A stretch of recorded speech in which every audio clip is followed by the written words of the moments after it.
and just replaced the rack and pinion on this Chevy Venture recently, and because it was leaking like a sieve, and that took care of most of the leak.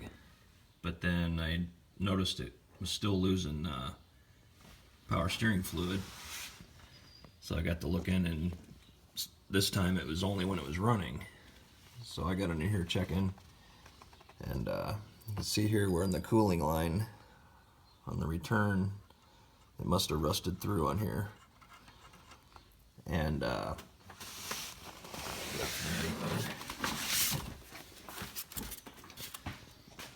I checked on a new power steering line, and it's about $100, give or take. And so, you know, this thing's got 270,000+ miles on it, and I didn't really, and it's a real pain to get in there to change it. So I was trying to think of some other option, and I thought, you know, a tranny cooler or something would be cheaper and easier to put on than putting a whole new line on. And then it dawned on me, it's kind of a duh moment, why not just go buy a actual power steering cooler and throw on there? Probably take an hour to put on versus what it would change in the line. And I think it cost me $13 with some discount codes at Advance Auto. First thing you want to do is take this little air dam thing off that's underneath, and then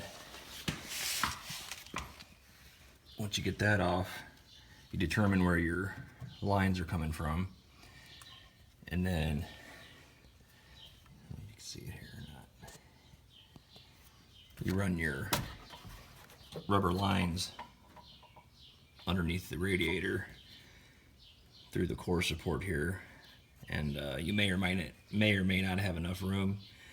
I kind of tweak the metal a little bit just to give it a little more space, but you just don't want any sharp edges gouging into the stuff, and these are pretty rounded, so I'm not too worried about it. And you want to be able to have enough tube down here to splice into your existing lines. I wrapped a rag around the cooler to keep from banging it up. I didn't mention earlier, but you should put your cooling lines on first and have those attached the way they need to be, because these things are pretty flimsy, so you don't want to tear it up after you get it on the radiator and everything. Here's the leaky line here. It's leaking right where the line was held into the bracket here. Just over time, salt and crap must have built up and just rusted it out. Next, you want to follow your lines back to where they're pretty clean and unrusted, and where they're easily accessible to slide the hydraulic hose on without too much of a headache. Everything's hooked up. For safe measure, I took a little bit of wiring loom, put it around the rubber hoses. They're on this side too. Anywhere where there might be some contact with a sharp edge or anything.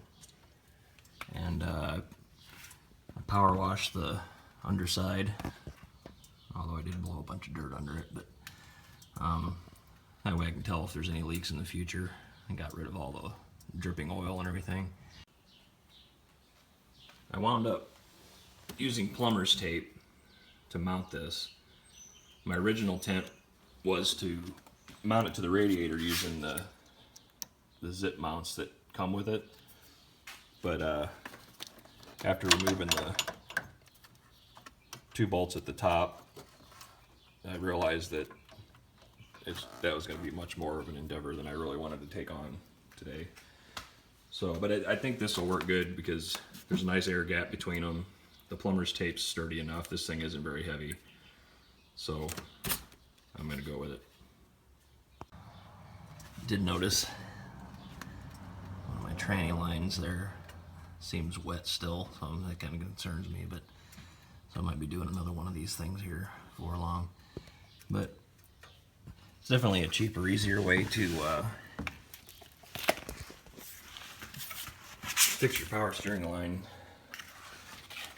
as far as ease of installation. You just put it all back together and hopefully it'll last until I get rid of this thing.